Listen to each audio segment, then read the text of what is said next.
O Rolê Universitário, podcast da PUC Goiás, está de volta. Em nossa segunda temporada, vamos continuar falando sobre tudo e mais um pouco.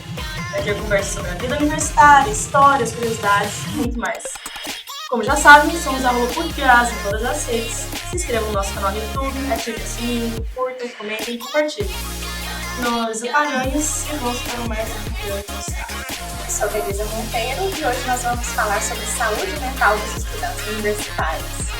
Estamos aqui recebendo a professora Marina Morabi, psicóloga clínica de saúde, mestre em psicologia, palestrante, coordenadora do programa Em Nome da Vida e do Laboratório do Luto de PUC Goiás. Recebemos também Gabriela Oliveira, que é estudante do 5º período do curso de Medicina Veterinária e participou do grupo Qualidade de Vida Acadêmica e também faz psicoterapia aqui na PUC. Meninas, sejam bem-vindas. Muito obrigada por terem aceitado o convite. Nós que agradecemos. Sempre um prazer estar aqui. Sejam muito bem-vindas. Professora Marina, vamos começar o papo aqui falando sobre o tema do nosso podcast de hoje. A saúde mental é um tabu na nossa sociedade e na universidade não é diferente. Então, eu queria que você conceituasse para nós o que é a saúde mental e por que é tão importante falar sobre ela no ambiente universitário. Perfeito. Na verdade, a gente tem quase um resquício cartesiano ainda, quando a gente pensa lá em Descartes, lá atrás, em que ele separou corpo e mente, lá na época do iluminismo, a gente já começa a ter uma separação inicial em que saúde e saúde mental são duas instâncias separadas, divergentes, diferentes. E que para cuidar do corpo, não necessariamente a gente precisaria cuidar da mente, e o inverso também é válido. E sempre que a gente pensa em aspectos de saúde mental, e a gente está pensando aí associado a pensamentos, sentimentos, dores, desejos, sonhos, medos, e que isso é extremamente universal. Nós não estamos falando necessariamente de psicopatologia. Saúde mental não é psicopatologia. Psicopatologia é o adoecimento advindo de todos esses aspectos psíquicos. Então, os nossos comportamentos, de todos os nossos pensamentos e sentimentos se envolvem aí nesse âmbito de saúde mental.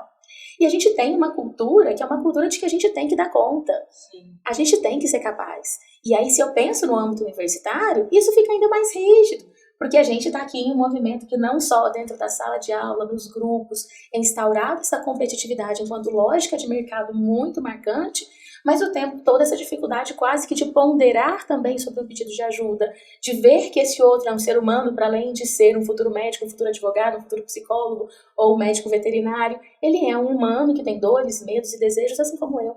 Então a gente entra numa armadura e a gente tenta se proteger e não deixar demonstrar as minhas próprias fragilidades, como se isso fosse impactar na visão que o outro tem de que profissional que eu sou ou que eu irei ser. A gente tem até um dado aqui, foi até de 2019, de antes da pandemia, da Associação dos Dirigentes das Instituições Federais de Ensino Superior, mostra que 8 em cada 10 estudantes de graduação já tiveram algum problema de saúde mental durante a graduação. Eu imagino, foi antes da pandemia, talvez com a pandemia tenha piorado.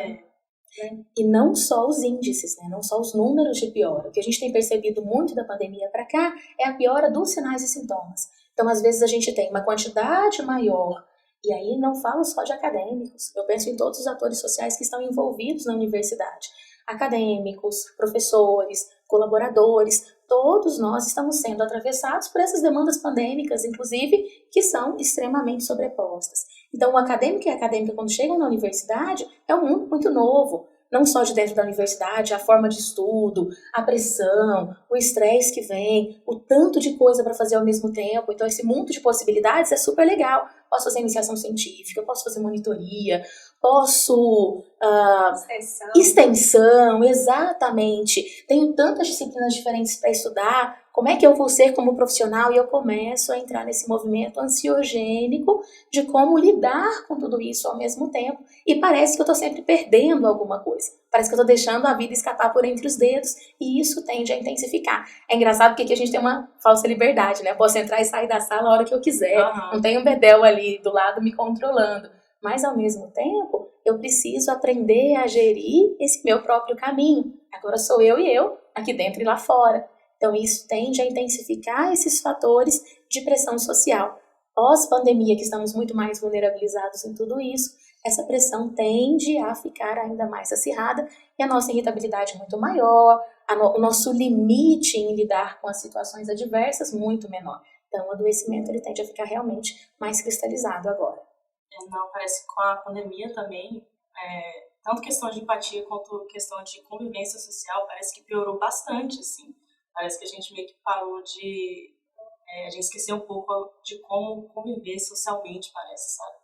Então, ficou um ambiente meio estranho, principalmente logo depois. Agora tem dado uma melhorada, mas ficou um clima muito estranho, principalmente no começo. E agora a gente ainda está tentando recuperar, né? E algo que já era uma pressão que já tinha antes, agora parece que está meio que acumulando.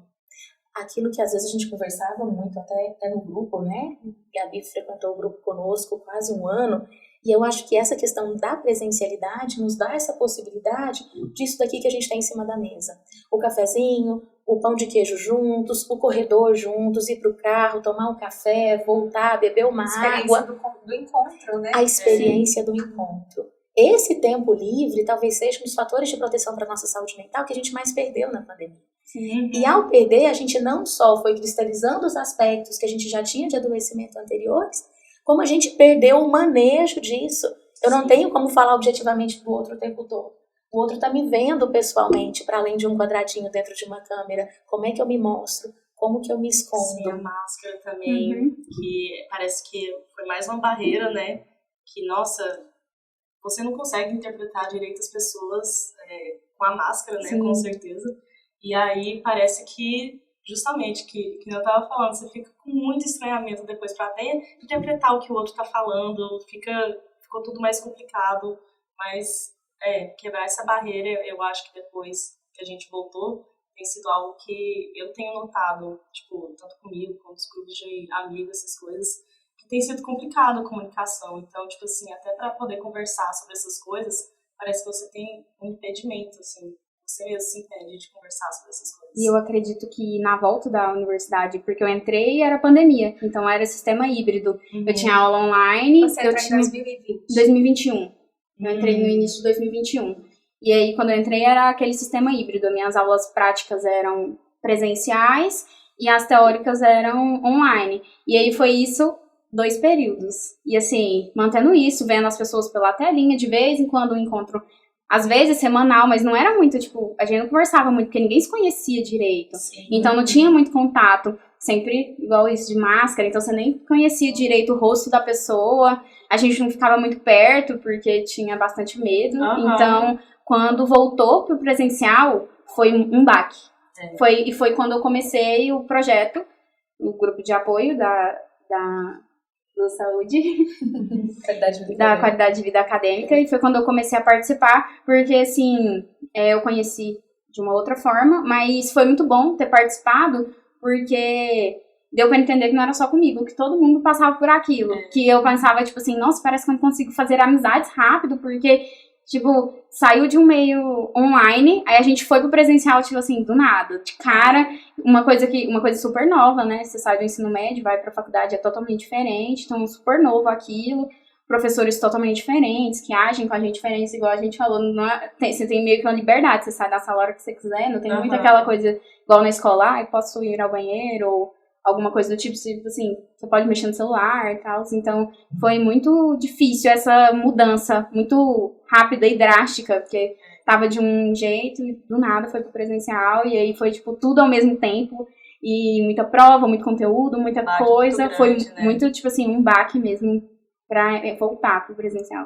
Sua atitude de buscar ajuda foi muito interessante também, de fazer esse movimento, né? Se eu tô vivenciando um problema, eu preciso focar na solução dele. E aqui na universidade você encontrou esse acolhimento, né, Gabi? Mas eu acho que foi, assim, igual a gente começou falando, que dentro da universidade é um tabu mesmo. E, assim, a gente se cobra muito quando tá dentro da universidade. Assim, não só os alunos, como os professores, como todos, mas eu acho que a gente se cobra muito de como vai ser daqui pra frente, como vai ser quando eu me formar, ou, tipo, se cobra em notas. Eu acho que a maioria das pessoas, não só eu, se cobram bastante de si mesmo. Então, não é tão fácil, tipo, você entrar no meio da universidade e você ter essa cobrança em cima de você e não fizer nada por aquilo, assim, ter aquele pensamento de desistir ou de estar sobrecarregado com muita coisa, porque a faculdade exige muita coisa. Então, igual a minha faculdade, o meu curso, ele não é integral, mas eu tenho algumas aulas à tarde, algumas aulas de manhã, é bem... Semi-integral. É meio que semi-integral, tipo assim, tem aulas todos os horários, se possíveis. Aí, assim, você não tem como manejar muito seu tempo. Era uma coisa que a gente falava bastante no grupo, tempo. A gente não tinha muito tempo pra fazer nada e era tudo uma correria, uma coisa atrás da outra. E às vezes a gente falava muito que a gente não tinha tempo nem de chorar. Nossa. Aí a gente só queria sentar e chorar e a gente não tinha tempo pra chorar. O grupo, acho que sempre foi composto só por meninas, né?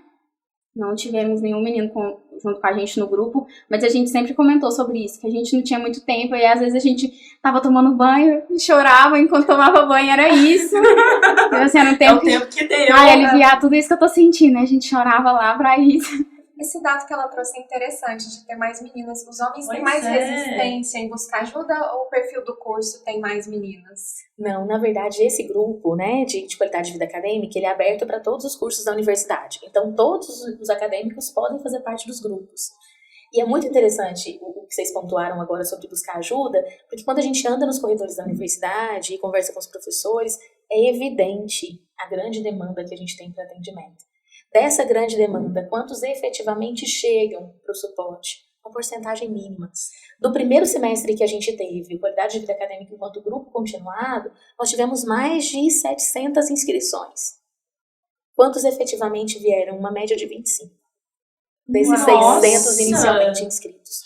E entendendo que o número de necessitados é muito para além desses de 600. Sim. Então, o que a gente fica observando muito é essa dificuldade não só de perceber o próprio processo, mas de conseguir ir com o movimento de ajuda. Porque para avançar, é como se eu estivesse validando para mim e para os outros que eu preciso desse espaço.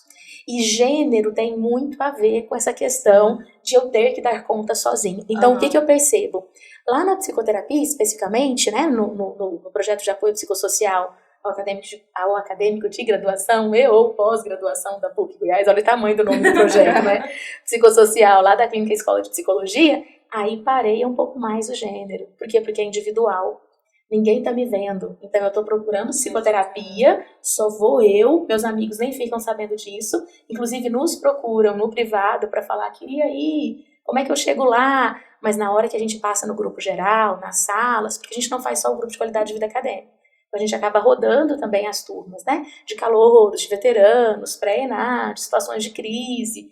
Então, nesses contextos específicos, ambos os gêneros demandam de nós. Mas na hora de buscar ajuda, usualmente, quando é para um grupo, para se expor em grupo, o gênero feminino tende a conseguir fazer esse movimento social mais explícito. E é interessante, né, o que a Gabi trouxe sobre a questão da gestão do tempo, né, porque passa a ser uma demanda atual nossa. E aí uma sensação de um atraso cognitivo. Então, muitos dos acadêmicos com uma sensação de que têm um TDAH, que não estão conseguindo mais concentrar, que leem, releem o mesmo texto várias vezes. Nós estamos emocionalmente saturados. Então, quando a gente está falando sobre a empatia, lá atrás, da dificuldade de empatia agora, nosso copo está cheio de todo mundo. É aquela hora em que a gente olha para o lado e a gente fala, tá tudo bem, né? E sai correndo, porque eu não consigo ouvir desse outro, porque eu tô cheia agora. Você tá lidando com tanta coisa que você não consegue, você transborda também. Você ajudar o outro, eu acho que é muito importante, mas também chega um ponto que você tem que lidar com você mesmo, as suas questões, exatamente. E aí acaba que você não dá tempo para outra pessoa, para ouvir, e às vezes vocês podem se ajudar. Isso. Então, assim, um trabalho em grupo ajuda muito. Você não está lidando com isso sozinho. Talvez um dos maiores fatores de proteção que toda a literatura conta e que a gente vê isso na prática todos os dias é a rede de apoio social. E a grande questão é que talvez essa rede, nesse exato momento, precise estar sendo mediada. Porque, assim, eu tô tão atolado nas minhas questões que é o que você trouxe, tá difícil olhar pro outro. Tá difícil conseguir ver o outro. Então, às vezes, a gente tá lá, sei lá, Setembro Amarelo, falando tanto de saúde mental, e esse lugar de olhe pro colega, observe o colega, veja se ele tem um comportamento alterado. Mas eu estou também passando por um monte de questões que eu não estou dando conta. E quando a gente não vai buscando vias de manejar essa balança de fatores de risco e fatores de proteção, acadêmicos, pessoais, familiares e todas as nossas predisposições, isso tende a ir desencadeando. Vai desencadeando no corpo, a gente vai adoecendo, uma infecção atrás da outra, uma cefaleia, gastrite, Fala, não é? Com certeza. Psiquicamente a gente vai adoecendo muitos transtornos de ansiedade, muitos transtornos de humor, muitos assim, mas muitos. E nas nossas relações interpessoais. Então, assim, grupos cada vez mais fechados no manejo dentro da sala de aula. Essa dificuldade, inclusive, de ultrapassar os pequenos grupos, uma irritabilidade maior, uma dificuldade de incluir o outro, que às vezes pensa um pouco diferente de mim. Então, essa dificuldade de inclusão que a gente está vendo dentro da sala de aula e a inclusão de modo amplo, das nossas diferenças todas, independente de eu ser um aluno, por exemplo, da acessibilidade ou não. Para mim, tem a ver também com a nossa possibilidade de lidar com tudo aquilo que está em mim.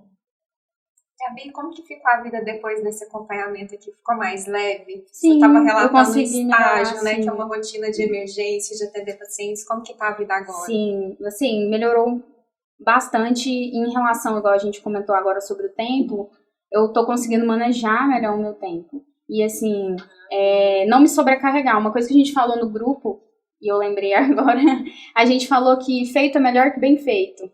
E eu comecei a levar isso pra mim, que às vezes eu me cobrava tanto e eu queria tanto que aquilo ficasse perfeito. Isso te impede de fazer muita coisa, Aí acabava né? que não ficava bom, porque, tipo, eu queria muito que ficasse bom e não ficava. E aí eu ficava muito mal com aquilo. Então eu aprendi que imenso, feito é melhor que perfeito. Então, depois que eu consegui aprender isso, não só com o grupo, né? Eu participo do outro projeto com a psicoterapia que a faculdade oferece. E através dele também eu consegui manejar melhor o meu tempo, consegui conversar. Eu, assim, um individual, sem falar diretamente sobre mim, né? Porque no grupo a gente fala de um todo. A gente, assim, claro que a gente se vê muito no outro.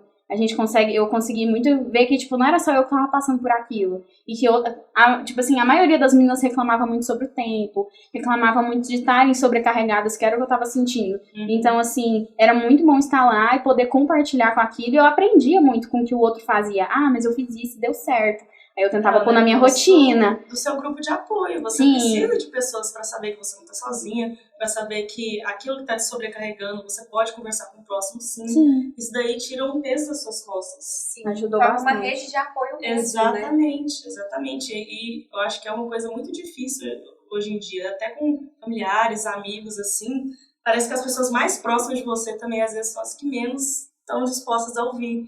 E aí você, às vezes, encontra um grupo de apoio, por exemplo, um grupo de mulheres, que foi nesse caso, que vocês todas se encontraram, vocês todas acharam uma na outra semelhanças e vocês se juntaram para poder ajudar e se ajudar também. Tipo assim, é algo que é muito bonito de se ver e até tipo, ver você falando, você parece leve, você parece que, tipo, realmente gostou do programa, então isso... É uma mudança ótima. Acho que uma coisa muito, muito boa, assim, pra mim, foi que a gente sempre propunha algumas atividades. Assim, que tal a gente fazer isso durante a semana? Aí chegava na outra semana e, tipo, várias pessoas deu certo, e aí a gente comentava sobre aquilo. Eu fiz assim, melhorou. Ou assim, sei lá, a gente comentou uma vez sobre fazer checklist de deveres do que você poderia fazer, e aí as meninas falaram, pra mim deu certo, a outra, pra mim também, então, tipo, era muito, achava muito bom. Né? Sim, e acaba que, assim, querendo ou não, você se obriga a fazer. Porque quando você tá sozinho, você fica, te incentiva isso. Não é só por você tá vendo que o grupo tá fazendo, então todo mundo tá junto nessa.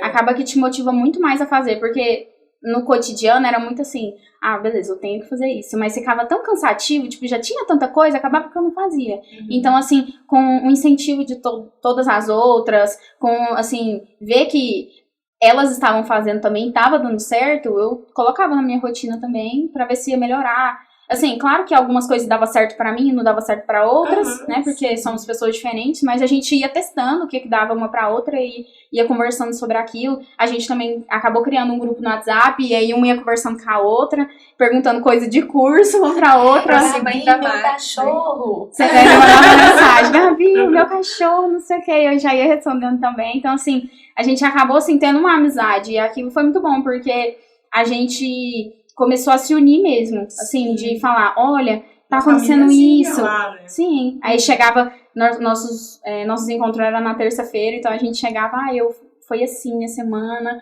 E a gente sempre escolhia um tema e a gente falava sobre, assim, um tema, assim, do que tá mais necessitado. O que a gente tá precisando muito essa semana. Aí a gente falava sobre aquilo. É sobre tempo, é sobre sentimentos. Então a gente sempre falava daquilo e, assim, na outra semana a gente já vinha com uma resposta sobre aquilo.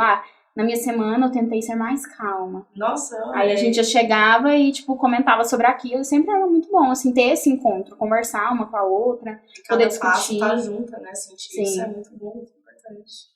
Marina, quantos atendimentos, em média, mais ou menos, o programa faz atualmente?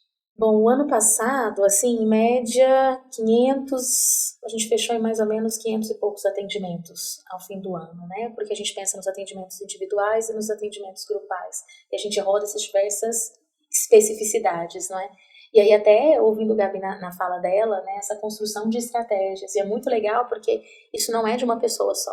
Então, quando a gente pensa assim, a Marina estava mediando o grupo, não era a Marina que estava construindo estratégias, era o grupo que ia pensando em estratégias coletivas e individuais. Objetivos em comum, né? Isso. E aí, nessas diferenças, a gente vai pensando em que a gente se aproxima, que estratégias que efetivamente funcionam aqui, né, para uma ou para outra e para o grupo. E aí eu acho que isso fortalece demais. O que eu penso muito da academia em si. Por isso que eu acho que os números de atendimento acabam refletindo um pouco disso. Por isso que eu me lembrei. Porque do mesmo jeito que a gente falou de um monte de fator de risco que tem dentro da academia, que é ansiogênico, que é muita pressão, muito trabalho, pessoas novas, contextos novos, disciplinas que mudam a cada semestre, e a gente não tem uma única turma. Não é você fazer amizade com um grupo e isso vai ser até o último período. Sim. Cada período você tem uma turma nova. Tem período que você tem 5, 6 disciplinas em grupos diferentes. Então você precisa meio que ir testando essa sociabilidade o tempo inteiro aqui dentro. Então, do mesmo jeito que a gente tem fatores de risco, olha a riqueza e o potencial que a gente tem de fatores de proteção aqui dentro. Isso daqui pode ser muito ansiogênico, mas isso aqui pode favorecer o desenvolvimento de inúmeras habilidades e competências que eu posso levar para a minha vida inteira. E aí depende muito de como é que eu estou enxergando o processo nesse exato momento. Quando a gente vai compartilhando essas visões de mundo, talvez a gente consiga aproveitar tudo isso que essas paredes têm para nós, muito para além necessariamente do que só o conteúdo, né, técnico e teórico. E você estava falando da parte individual, você chegou a fazer individualmente? Sim, eu participo do individual também. Assim que quando eu comecei a participar do grupo, logo em seguida eu comecei a participar individualmente. Fazer meio que tipo os dois. Isso. Normalmente eu fazia no mesmo dia, eu saía de um e ia pro outro. Porque como eu falei, minha rotina é muito corrida. Aí então eu sempre marcava no mesmo dia, que eu já, porque o meu campus é muito longe do campus que faz o projeto, então eu saía do meu campus, vinha pra cá, e aí eu já fazia o que eu conseguia no mesmo dia. E foi muito bom poder participar, igual assim, o grupo era muito bom, que a gente conversava uma com a outra, mas tem coisas que são mais individuais, então a gente podia tratar melhor, assim, conseguir entender melhor o meu eu, sabe, assim, conseguir manejar melhor o meu tempo, conseguir, assim, ser uma coisa mais, puxando mais pro individual mesmo, assim, conseguir me entender melhor, entender meus sentimentos, minhas emoções e, assim, se fosse fora da faculdade, provavelmente eu não conseguiria fazer, por conta de horário, por conta de disponibilidade pela faculdade, e assim, não estava dando muito certo de eu conseguir fazer, e aí eu descobri que a faculdade me oferecia isso, e aí é gratuito, melhor ainda. Aí sim. Muito melhor. Quando eu descobri que a faculdade me oferecia e era gratuito, eu falei, vou me inscrever. E eu, assim, até fiquei, assim, naquela dúvida, será que tem muita gente inscrita? Será que eles vão me chamar? Mas, assim, aí eles me ligaram, e aí eu comecei a fazer, participar, e foi muito bom, assim.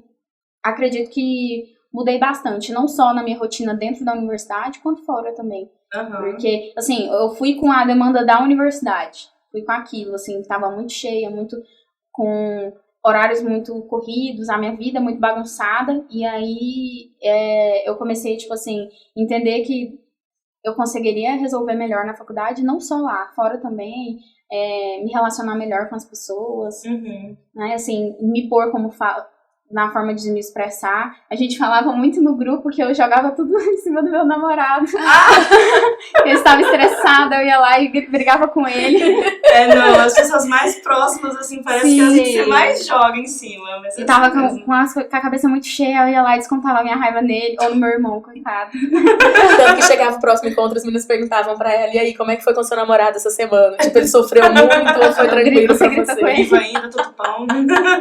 Eu lembro de uma menina até que ela me perguntou, e aí, essa semana foi tranquilo? Você não jogou o sapato no seu irmão? Eu falei, não joguei, ele está tranquilo. E o mais novo ou mais velho? Mais novo. Mais novo. Ele tem 14 anos. Oh, meu Deus, Nossa, que tadinho. idade. Mas foi muito bom, assim, conseguir... Assim, claro que gradualmente, a gente vai melhorando dia após dia. Mas, assim, eu acho que desde que eu comecei a participar, tanto no individual quanto em grupo, eu acho que melhorou bastante, assim. E se complementam, né, os dois, individual e em grupo. E, assim, tem coisa que você fica mais confortável de ser vulnerável individualmente. Sim. Tem coisa que você fica confortável em ser vulnerável em grupo. Então, eu acho que os dois são muito importantes. E, tipo, realmente, parece que você aproveitou. Isso é maravilhoso. Sim. A questão do tempo que você falou, você não só tá conseguindo fazer as coisas de questão do trabalho, faculdade, essas coisas, você também tem vida social. Sim. E isso é um combo maravilhoso. Você atingiu, maravilhosamente esse objetivo. Eu tento ter minha vida social, né? Porque se você ficar preso só na coisa da faculdade... Ixi, não Fator de consegue. proteção, né, Gabi? E é tão engraçado, né? Porque, assim, dentro do grupo a gente tem pessoas que tenham diagnósticos, às vezes diagnósticos graves, assim, né? Pensando em psicopatologia. Então, às vezes a gente tem pessoas que têm transtornos de ansiedade graves, transtornos de humor graves, ideações, assim. Então, a gente recebe... E pessoas que usualmente não têm diagnóstico nenhum. Então, o grupo não necessariamente está vinculado a uma psicopatologia específica. É promoção de saúde mental, é promoção de qualidade de vida. E isso é universal. E é tão interessante porque tinham várias pessoas que participaram, inclusive, porque a gente fazia grupo em 2 horários, né? Assim, no vespertino e no noturno, usualmente a gente fazia. E aí era muito interessante porque lá no último encontro, de vez em quando, fiquei sabendo que ela tinha lá um transtorno de ansiedade e que tomava ansiolítico e antidepressivo há tanto tempo. Mas isso nem tinha aparecido no grupo durante o semestre todo. Por que eu tô dizendo disso? Porque eu acho que a gente tá num momento, e essa questão de saúde mental, às vezes, ela entra muito num caráter identitário, assim, nosso. É como se fosse assim, eu sou Marina deprimida, Marina com transtorno de pânico, Marina que tem o toque. É um estigma. Isso. Com E aí, certeza. nesse lugar de estigmatização, fica tão difícil para os outros me verem, eles não me veem mais, eles veem muito mais o transtorno de pânico, a que tem ideação, a que tem depressão. E tanto eu também conseguir me enxergar e perceber as minhas potencialidades, os meus fatores de proteção de vida e como eu posso me desenvolver para além daquele processo. Então, um diagnóstico, na verdade, é como se eu estivesse olhando em quais pontos eu estou cristalizada na minha vida. Mas além dos pontos de cristalização, eu tenho um monte de pontos de fluidez. Eu tenho um monte de fatores de vida que estão saudáveis. Como potencializar também esses fatores saudáveis para conseguir manejar os fatores de risco e os processos de adoecimento. Então, eu acho que é importante demais que a gente valide os processos de adoecimento e tenha clareza deles. Os números estão aumentando muito. Tem determinados cursos, inclusive, que tem determinados perfis de psicopatologia que a gente percebe claramente. Então, por exemplo, tem determinados cursos na universidade que eu tenho um potencial maior de TEA, de transtorno de espectro autista, que busca o curso, que na verdade não é uma psicopatologia, é um transtorno de neurodesenvolvimento, assim como o TDAH, por exemplo. Mas eu tenho, por exemplo, determinados cursos em que eu tenho normalmente os alunos com perfil mais ansiogênico, mais transtorno de ansiedade, TOC, transtorno de ansiedade generalizada, que é TAG, e assim sucessivamente. Outros perfis de curso que eu tenho mais transtorno de humor, especificamente depressão, transtorno bipolar do humor, ideações. E aí entender dessas características e mapear isso também nos auxilia, inclusive, a promover saúde de base. Olha só, eu consigo perceber que não só as características do fazer do curso, mas do perfil de personalidade de quem busca aquele curso em específico. A gente sabe de que quem busca um curso, por exemplo, de exatas é muito diferente do quem busca um curso de humanas, de saúde. Então, conhecer efetivamente o nosso alunado também, para mim, passa a ser um componente muito importante de conduzir, de manejar e de entender quais fatores de proteção eu preciso potencializar em cada grupo. A questão das redes sociais hoje piora, porque eu vejo assim que é um comparativo, né? Porque às vezes a pessoa não tá com a vida tão legal, assim, posta foto sorrindo, aí outra às vezes que tá acompanhando pensa assim, nossa, minha vida não tá boa, o que eu posso fazer pra melhorar? É uma miragem, né? Sim. Rede social, mas você se Uma perde nessa vitrine, miragem. né? E é tão interessante esse processo de rede social, porque eu acho que toda e qualquer tecnologia, incluindo redes sociais, tem um potencial desastroso, assim. Se efetivamente a gente começa não só... O que está pegando muito agora pós-pandemia? Já estávamos assim antes, pós-pandemia muito pior. Luísa comentou da questão da máscara, assim. Então, assim, a máscara no início, que era muito difícil, com o passar do tempo, nos protegia. Então, do mesmo jeito que eu não conseguia ler o outro, eu também não era vista por ele.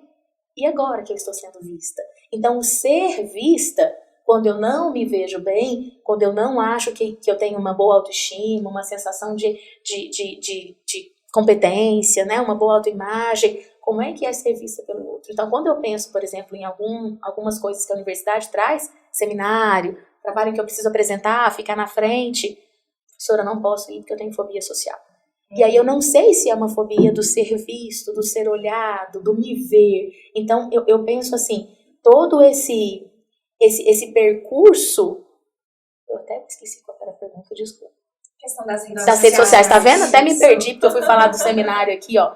Então, todo esse percurso do ser visto, que eu pensei tem a ver com ser visto, o que era? Do ser visto e do ver o outro, me impacta emocionalmente. Então, por exemplo, se eu fico num padrão de comparação o tempo todo, isso a gente tá conversando até eticamente hoje. Por exemplo, eu tenho a rede social de um médico. Ele tá falando ali sobre procedimentos estéticos. Ele é um dermatologista, por exemplo.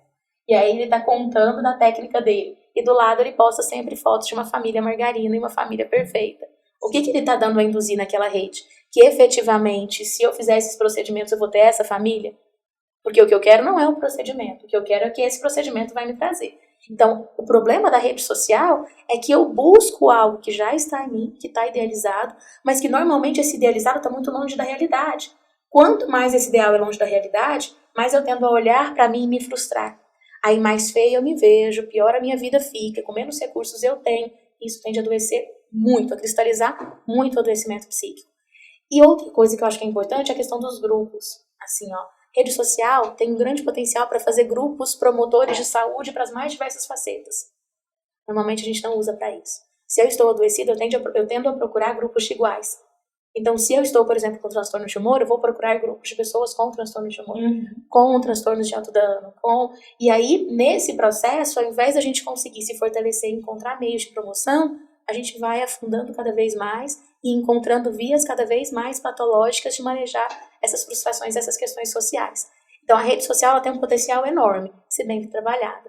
Do contrário, ela acaba funcionando muito mais como fuga da realidade e o encontro com esses processos nossos, com as nossas sombras, né? Que eventualmente ficam idealizadas. Você projeta muito suas inseguranças quando você vê na rede social.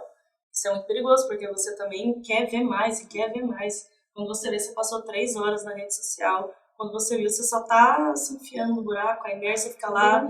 Vira um vício, exatamente. Por que eu acho que é super rico isso que a Gabi tinha falado sobre as estratégias construídas? O que são as estratégias? Tem um ideal onde eu quero chegar, enquanto acadêmica, enquanto pessoa, enquanto estética, enquanto tudo. Tem o que eu vejo aqui agora. O que eu tenho percebido muito nas novas gerações, assim, tô velha agora, né? Tô me chamando de Jurássica, novas gerações, já tô idosa quando começa essa conversa. Entre o que eu tenho agora e onde eu quero chegar, quanto mais eu vejo esse abismo, mais eu adoeço. O que é construir estratégias? É pensar o que é possível. Dentro do que eu sou e o que eu quero chegar, o que é possível construir? E o que é que realmente eu quero? Porque às vezes eu busco algumas coisas que não é exatamente o que eu quero. Então, me conhecer e conhecer o que é possível no meio de tudo isso é construir estratégias. Sair do ideal, inatingível, para a possibilidade, o concreto.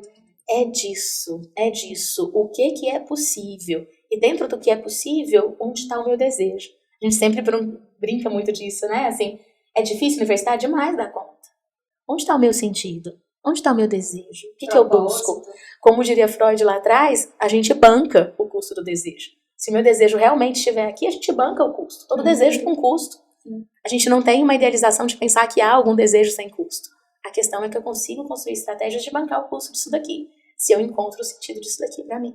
Sim. Eu acredito que eu vivi um pouco disso no início da faculdade, que a gente estava no online, e aí acabava que a gente conhecia as pessoas meio que pelas redes sociais. Então era assim, aparecia uma pessoa lá da universidade, você seguia ela no Instagram, né, conversava pelo WhatsApp, e aí acabava que muitas vezes, tipo, tinha uma pessoa que ia lá e postava uma foto, tipo, vendo a videoaula, tipo, super feliz, e eu ficava, gente, como que essa pessoa tá feliz? Não eu surtando, trabalho pra entregar largar coisa pra fazer, como que essa pessoa tá desse jeito?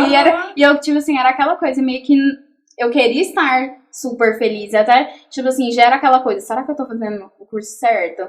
Será que aquilo que é o certo pra mim, que parece que eu tô meio triste, parece que tem tanta coisa que eu tô fazendo, parece que eu estou cansado. E aí o coleguinha do lado tá lá feliz, e o coleguinha tá todo E feliz. a crise existencial bateu. Exatamente. E por dentro você tá lá, meu Deus, o que eu faço? Desse jeito mesmo. Você idealiza, né, como você quer que seja a faculdade, como você quer que seja a sua caminhada, e aí você vê realmente a pessoa do seu lado, principalmente quando você não conhece ela, você idealiza totalmente quem é aquela pessoa, imagina tudo, e aí você se vê naquela situação de, poxa, mas eu não tô assim, né, eu não sou assim, e aí você se cobra e você se compara. Se comparar é um buraco sem fundo, às vezes. E aí, justamente, fazer...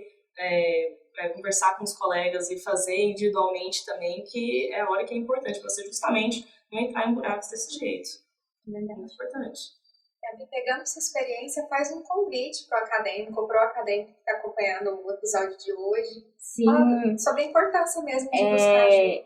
Quando a gente comentou sobre fazer esse trabalho, eu até comentei que eu acho que que as pessoas não sabem muito que tem esse tipo de projeto.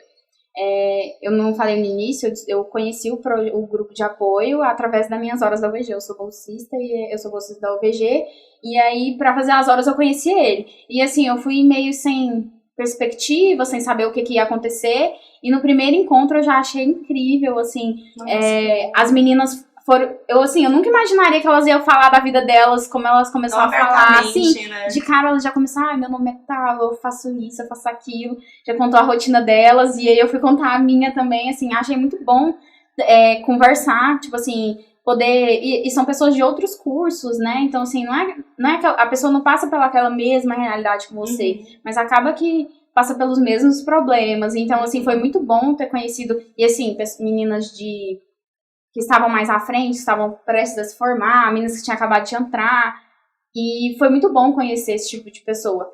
E quando eu comecei a participar do projeto individual, foi uma amiga minha da faculdade que me falou que tinha, ela acabou me indicando, falando que tinha, e eu não sabia, né, e aí eu até indiquei para outras pessoas, e muita gente não sabe. Então, para vocês que não sabem, a gente tem o projeto tanto em grupo quanto em individual, e eu convido todos vocês a participar, é muito bom, muito interessante, alivia mesmo, ajuda de verdade, e para muitas pessoas que acreditam que assim, isso não vai me ajudar em nada, eu não preciso disso, às vezes você tá tipo triste, às vezes sua semana tá tão cheia, às vezes sua cabeça tá tão cheia e você não tá percebendo que você precisa de conversar, que você precisa de resolver esses problemas, então eu convido todo mundo que está assistindo a gente até quando você tá bem também, é bom fazer parte dessas coisas, sabe? Você se mantém bem. Então, assim, é muito bom você divulgar isso.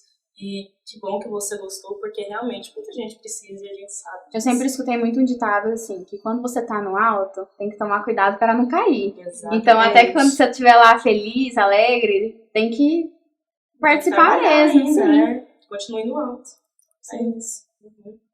Marina, sim, já que a gente está nesse espaço, né, nessa conversa assim, comum sobre saúde mental, quais assim, ações, atitudes que as pessoas podem usar no dia a dia, no cotidiano mesmo, para amenizar a ansiedade? Como você pode orientar? Essa é uma questão fundante, assim. Eu acho que todos nós estamos buscando passes mágicos, fórmulas mágicas para resolver o problema. Então a gente tem tido lá, sei lá, transtorno de pânico, e agora? Vamos fazer uma palestra que a gente vai resolver o processo. Não é com uma palestra, não é com uma fala. Isso está dentro do cotidiano.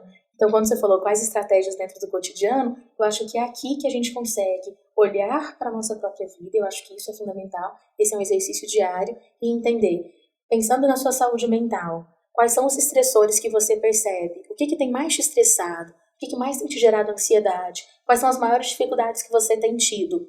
Em casa, na faculdade, descrever isso. Usualmente a gente vai tendo um bolo de vida que eu não consigo ter clareza do que eu estou vivendo. Tentem colocar num papel o que é o mais difícil que eu estou vivendo agora, em cada dimensão, em cada âmbito de vida. Esses são os meus fatores de risco. E o que eu tenho que me ajuda a lidar com tudo isso? Eu consigo conversar com meu namorado, eu estou fazendo o grupo, que tem sido super legal para mim. Olha, eu tinha aqui a minha avó, mas a minha avó faleceu, então o que era fator de proteção passou a ser fator de risco, porque eu não tô conseguindo lidar bem com isso. Então, ter clareza, olhar para a minha vida com clareza, entendendo o que é fator de proteção e fator de risco, faz com que eu possa potencializar os fatores de proteção. Olha só, eu preciso mesmo conversar com alguém, deixa eu buscar essa minha amiga aqui que tá lá do outro lado do mundo, mas eu sei que vai ser uma escuta para mim, vou mandar uma mensagem para ela. Eu não preciso esperar que o outro me procure. Essa rede de apoio social, eu tenho a habilidade de construir, eu posso buscar, eu posso construir, posso mandar uma mensagem. Então, dentro do cotidiano, eu me sentir, eu me perceber e entender que estratégias que eu consigo construir a cada dia com os recursos que eu tenho. E uma questão fundante, eu sei que é bem senso comum, mas que eu vou reforçar de novo, tudo passa. Então, se eu estou em um momento, na hora da crise de ansiedade, essa crise de ansiedade também vai passar. Não é ela que me controla. Eu controlo o meu corpo, eu consigo respirar, inspira, solta o ar bem devagar. Quanto mais devagar você solta o ar, mais você vai se repetindo para você. Isso daqui vai passar. Sou eu que controlo o meu corpo. E aí eu vou me organizando na hora da crise para eu me organizar também fora dela. Eu sei que quando eu tenho, por exemplo, alguma coisa de ansiedade, alguma coisa assim, esse negócio de vai passar, a técnica que eu faço é tipo assim, mais 5 minutos, esses 5 minutos vão passar, mais 5 minutos, mais 5 minutos. Isso ajuda bastante, assim, você ter a noção de que, poxa, é momentâneo, vai passar isso daqui a pouquinho. Você pensar 5 minutos, que é um tempo mais palpável, assim, você respira, você acalma, parece assim. Parece que é um negócio que a gente não lembra, né? Que vai passar aquele momento, que você consegue fazer isso e, tipo, realmente vai passar tudo. É uma coisa que parece tão simples, mas que a gente esquece. E que a gente não se espelha. Perfeito. E que a gente não precisa dar conta de tudo sozinho. Exato. Eu posso olhar para o lado e saber onde eu posso buscar. Agradecemos a participação de vocês. Essa conversa é tão rica. A gente aprendeu tanta coisa, né, Luísa? Nossa, sim. Foi maravilhoso. É sempre bom falar sobre saúde mental, principalmente abertamente, porque outras pessoas começam a falar mais também. Um grupo de apoio, seja presencial, seja online, ouvindo outras pessoas. E vocês são maravilhosos. Então, assim, o papo foi fantástico. Obrigada por isso. Muito obrigada. Só para a gente fazer uma observação aqui, quem quiser participar, professora do programa, só quais são os caminhos? Tem um link no SOL, ele é um programa aberto para os alunos da universidade, do programa Qualidade de Vida Acadêmica. Gente, no SOL, os quadradinhos que estão lá não são só propaganda. Olhem, tá bom? É fundamental, tem informações importantes lá. E tem um quadradinho, Programa Qualidade de Vida Acadêmica. Só entrar lá, tem um link de inscrição e a gente já vai sempre remetendo lá para os e-mails. Não deu certo? Entra lá na rede social do PNV ou do SouPuc, @PNVPucGoiás, ou @EuSouPucGoiás. E lá no direct, só nos avisar, olha, quero participar do programa, não estou conseguindo fazer a inscrição pelo link, que a gente já chama vocês. Perfeito. Todos são muito bem-vindos. E redes sociais de vocês, se vocês gostariam de divulgar alguma outra? A minha Sim, os perfis pessoais. Sim, o meu perfil é Gabi_OOFB. E Marina Morado. Simples assim. Muito obrigada e até a próxima, né? Nós que agradecemos.